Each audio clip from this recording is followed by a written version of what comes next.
State bank of ઇન્ડિયાની નિલંબા શાખા ખાતે ₹1.25 કરોડથી વધુની છેતરપિંડી મામલે પોલીસે 4 મહિલા સહિત કુલ 6 ઇસમોને ઝડપી લીધા હતા. સ્ટેટ બેંક ઓફ ઇન્ડિયાના આસિસ્ટન્ટ જનરલ મેનેજર દ્વારા નોંધાવાયેલ ફરિયાદમાં જણાવાયેલ કે સરકારશ્રીની પીએમઈજીપી યોજના અંતર્ગત લઘુ ઉદ્યોગ શરૂ કરવા બેંક દ્વારા 4 મહિલાઓને લોન અપાઈ હતી.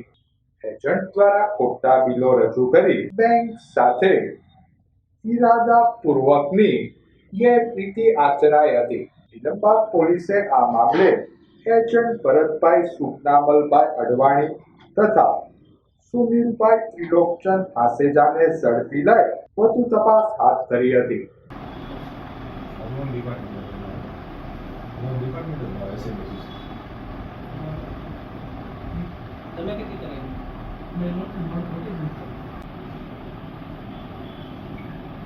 એસબીઆઈના જે બ્રાન્ચ મેનેજર શ્રી કલ્પેશ ઝાલાશ્રી દ્વારા એક ફરિયાદ દાખલ કરવામાં આવેલા છે, જેમાં 2023થી 2025ના વર્ષમાં જે બ્રાન્ચના જે છે એજન્ટ ભરતભાઈ અને બીજા જે છે સુનિલભાઈ જે છે તેના દ્વારા જે ખોટા બિલ જે છે તે સાચા તરીકે તેનો ઉપયોગ કર્યો છે અને બેંક સાથે છેતરપિંડી અને વિશ્વાસઘાત કરેલી છે.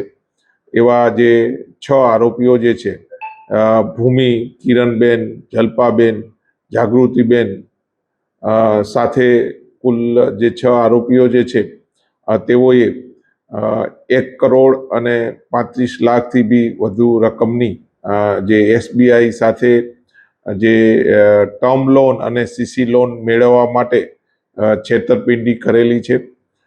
જેમાં આ જે ખોટા બિલ જે છે તેનાથી મશીનરી જે છે તેની મશીનરી અને સ્ટોક ખરીદવાની જે છે મેટર તે વિશ્વાસઘાત સાબિત થતા તેના ઇન્સ્પેક્શન દરમિયાન આ જોતા તે મશીનરી અને સ્ટોક તે હોય નહીં, જેથી આજે કલ્પેશભાઈ ઝાલા જે છે બેંક મેનેજર તેના દ્વારા નિલંબાગ પોલીસ સ્ટેશનમાં વિશ્વાસઘાત અને છેતરપિંડીની ફરિયાદ દાખલ કરવામાં આવેલા છે.